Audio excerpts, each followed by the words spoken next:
Bonsoir à tous. À la une de ce journal, des autorités administratives durcissent le ton pour contraindre des commerçants récalcitrants à respecter la mesure d'interdiction de vente de la volaille dans le Foundi, malgré la menace de la grippe aviaire qui plane sur ce département.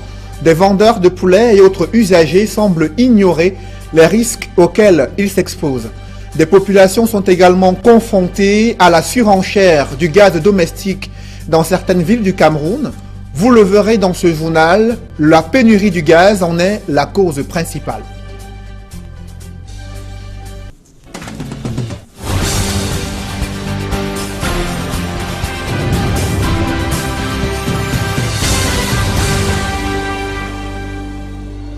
Merci de suivre cette édition complète de l'information sur Equinox Télévision. Les pouvoirs publics durcissent le ton et sortent les muscles pour contraindre des commerçants récalcitrants à respecter la mesure d'interdiction de vente de la volaille dans le département du Foundi, ceci en raison de la présence de la grippe aviaire dans ce département. Reportage Emmanuel Diop et Gizogo. La traque de la grippe aviaire fait rage à Yaoundé. Ici, au marché des poulets de Mvorada, le plus grand de la capitale, les grands moyens, dont le feu, sont utilisés.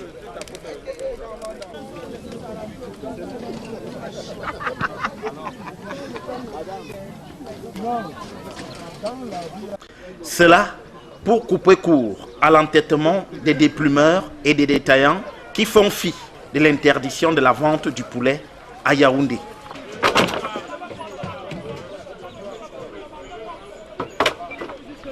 Les déplumeurs sont toujours là. Ils sont là parce que ce sont eux qui poussent en ce que les gens achètent les poulets, ils déplument chez eux. C'est pour ça qu'on doit brûler leur comptoir, pour qu'ils ne déplument plus les poulets. On ne veut même plus la présence du poulet sur le marché. Depuis le 26 mai 2016, le ministre de l'élevage a défendu la sortie et l'entrée pour le poulet dans ce marché. Une démarche bien comprise chez les vendeurs de poulets. Il y avait des gens qui nettoyaient les poulets à l'œil nu, raison pour laquelle on casse les caisses et on les brûle. On y relève néanmoins le lourd impact économique de la décision du gouvernement. Depuis vendredi, le 26, nous ne charrions plus les poulets. Les voitures, on avait au moins 50 camions dans le marché de Mvorada qui ravitaillent le Foundi en général, qui sont stationnés. Sans oublier l'aspect social. Le marché est regroupé en trois, il y a les plumeurs, il y a les détaillants, il y a aussi les grossistes. Tout ça, ils sont au chômage depuis vendredi passé. La priorité est donc à la désinfection du marché. La désinfection, ça commence aujourd'hui. On appelle ça pré-désinfection parce qu'il y a eu des microbes. Il y a eu des microbes parce qu'il y a beaucoup de poulets qui venaient du foyer qui est mort dans ces marchés. Puis, il faudra s'en remettre à la décision du gouvernement levant l'interdiction de la vente du poulet. Il faut une autre arrêté qui va annuler l'arrêté qui a défendu la vente du poulet sur le marché du département du Foundi. C'est pour ça qu'on attend pour pouvoir laisser les revendeurs. Pour le moins, le poulet n'a pas de beau jour devant lui à Yaoundé. La pénurie du gaz domestique provoque la spéculation dans le département du Mungo, l'approvisionnement de quelques centaines de bouteilles de gaz étant en deçà de la demande. Les populations sont confrontées à une surenchère qui conditionne l'obtention du gaz domestique. Reportage Cyril Djemba et Albertine Bichaga. C'est un grabuge indescriptible qui sévit ce 31 mai dans plusieurs points de vente de la ville de Nkonsomba. Les populations informées de l'arrivée en ces lieux de quelques cargaisons de bouteilles de gaz pleines ont vite envahi ces dépôts pour se ravitailler. Mais la besogne s'avère bien plus difficile que prévu.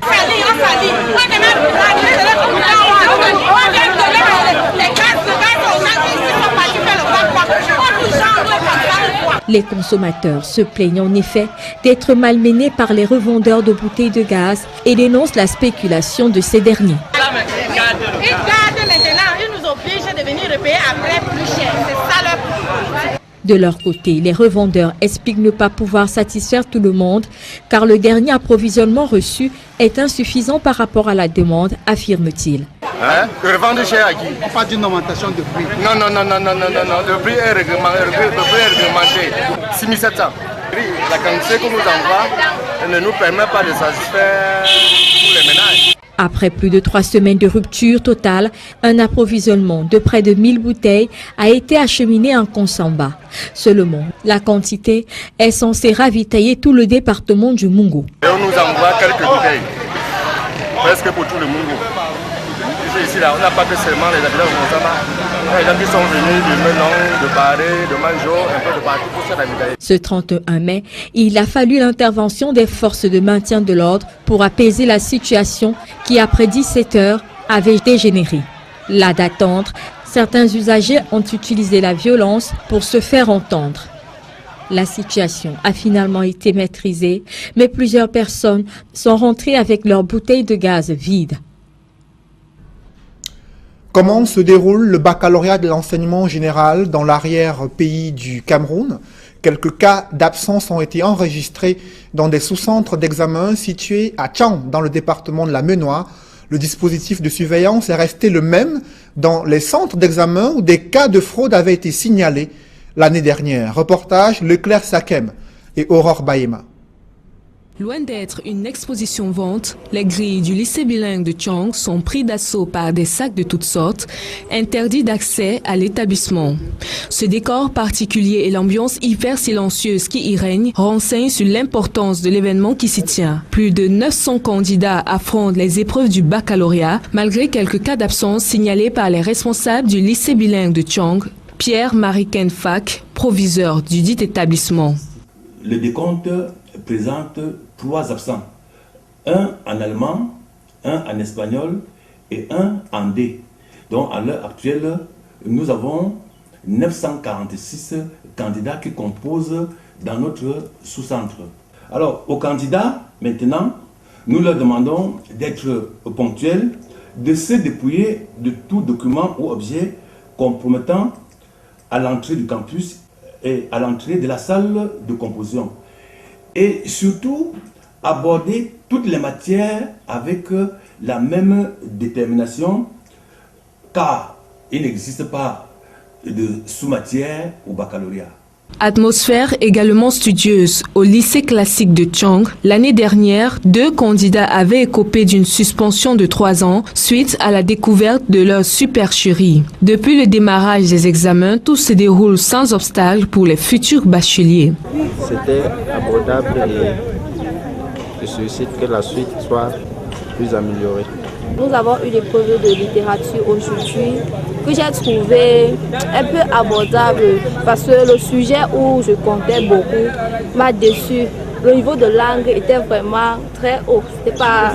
Et j'ai fui et je suis allée au sujet de type 3 qui était très abordable.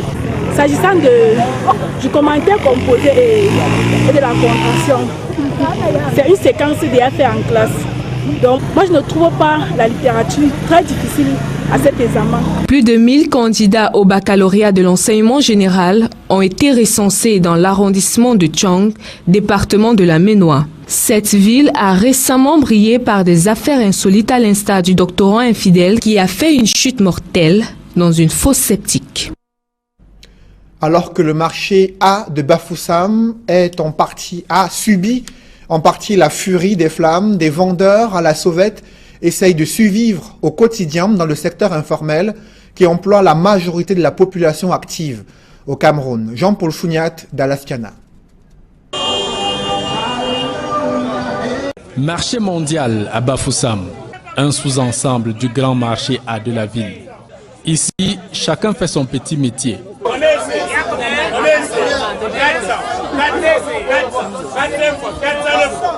Nombre de ces vendeurs crient ainsi à longueur de journée pour gagner leur pitance quotidienne. Puisque le marché pour le moment il n'y en a pas. Le marché est mort. Ce n'est qu'à la fin du mois comme ça là qu'on peut vendre certains habits. À quelques mètres des étalages de vêtements, le secteur des chaussures, sacs et bien d'autres articles connus sous l'appellation friperie. La première difficulté commune à tous les vendeurs, l'abondance de la pacotille chinoise, vendue à des prix battant toute concurrence. Dans les années antérieures, la supérieure était un peu priorité aux parents, mais maintenant avec le chinois et tout, la supérieure perd sa valeur de plus en plus. C'est pourquoi ce sont les difficultés que nous rencontrons sur le terrain maintenant. Ça diminue le rendement, mais on n'a pas le choix que de continuer et forcer.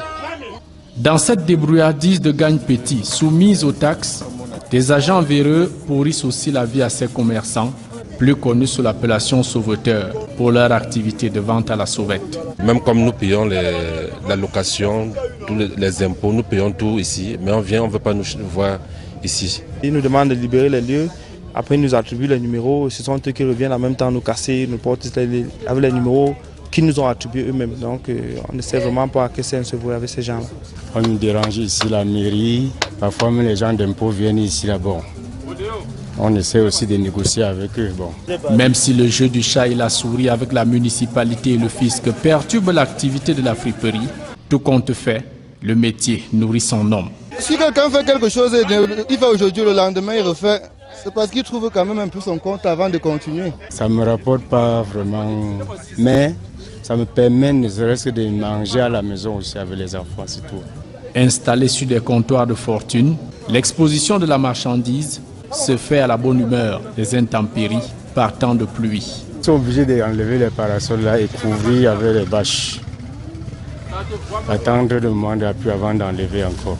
Reconnus pour leur contribution à l'essor de l'activité économique de la nation, les vendeurs à la sauvette réclament considération et même un statut de travailleur, au même titre que les citoyens du secteur formel honorés chaque 1er mai, jour de la fête du travail.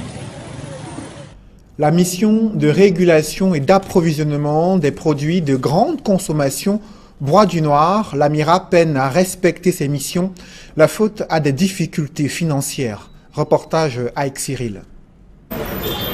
Est-ce le début de la fin pour la mission de régulation et d'approvisionnement des produits de grande consommation? Beaucoup seraient tentés de le croire au vu de la situation qui prévaut à la MIRAP. L'institution ferait face à une tension de trésorerie qui plombe ses actions sur le terrain. Des sources affirment que depuis plus d'1 an, la MIRAP fonctionne sans budget, le comité de gestion ayant refusé de valider le montant de 800 millions de francs CFA proposé par la direction de l'institution, laquelle direction aurait également tenté en vain d'obtenir la mise à sa disposition d'un magasin de stockage pour ses produits essentiellement vivriers. La conséquence du mal-être de la MIRAP est que ses employés couleraient sous le poids de plusieurs mois de salaire impayés.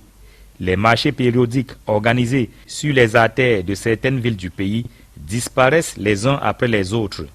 Les prix des denrées alimentaires et autres produits de première nécessité augmentent sans cesse sur le marché aux grandes dames des ménagères.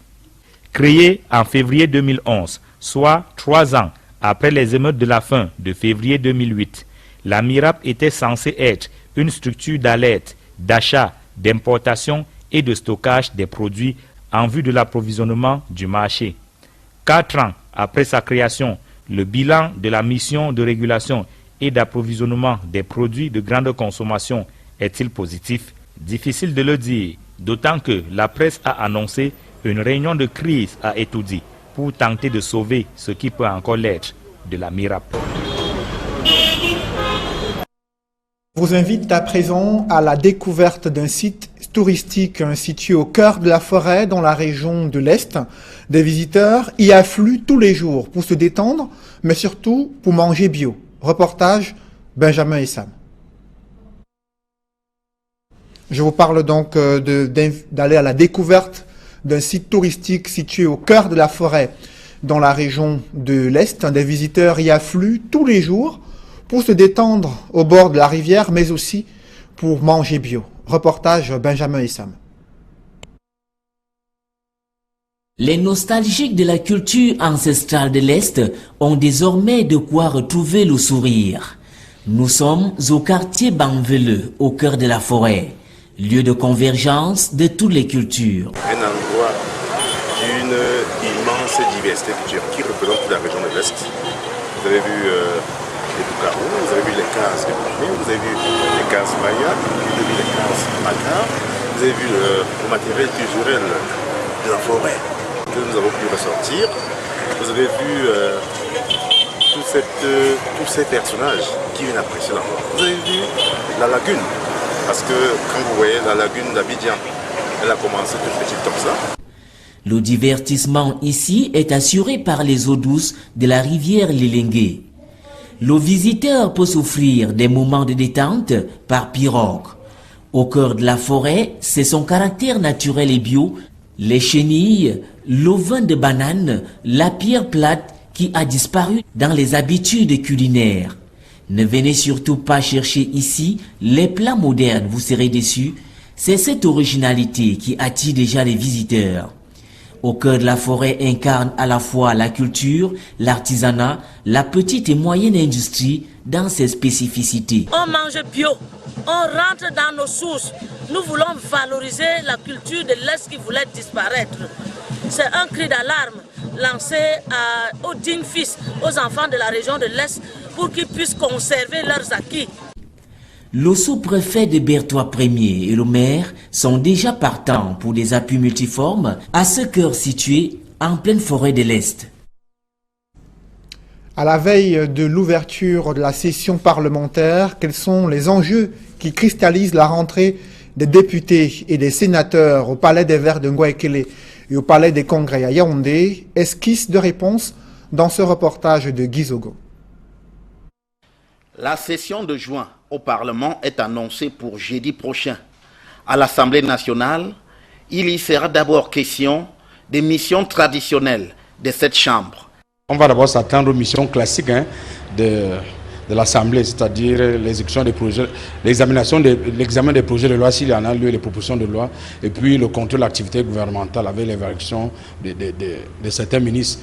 Cependant, il n'est pas impossible que cette session se solde par la concrétisation des réformes politiques dont d'aucuns se font l'écho depuis plusieurs mois. Je pense qu'on risque de s'attendre à la fin de la session ordinaire à la convocation d'un congrès pour finalement répondre aux aspirations de modernité de notre pays.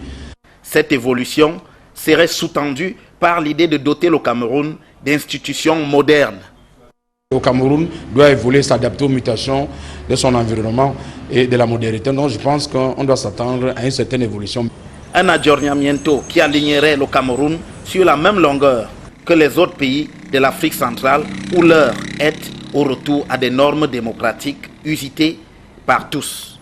C'est une évolution qui prend en compte tous les pays de l'Afrique francophone qui sont en train de revenir à la constitutionnalité moderne parce que avec la limitation des mandats, cela a causé beaucoup de problèmes dans un État. Aujourd'hui, on revient vers ce qui était avant, vers le consensus. Je pense qu'il y a beaucoup de critiques par rapport au régime d'Afrique centrale. Donc je crois qu'il faut revenir à la modernité et répondre aux exigences de le respect des droits de l'homme, le respect des libertés. Comme en mars dernier donc, la session de juin focalise à son tour toute l'attention. Mesdames, Messieurs, c'est la fin de ce journal. Merci de l'avoir suivi. Je vous souhaite une bonne soirée sur Equinox Télévision.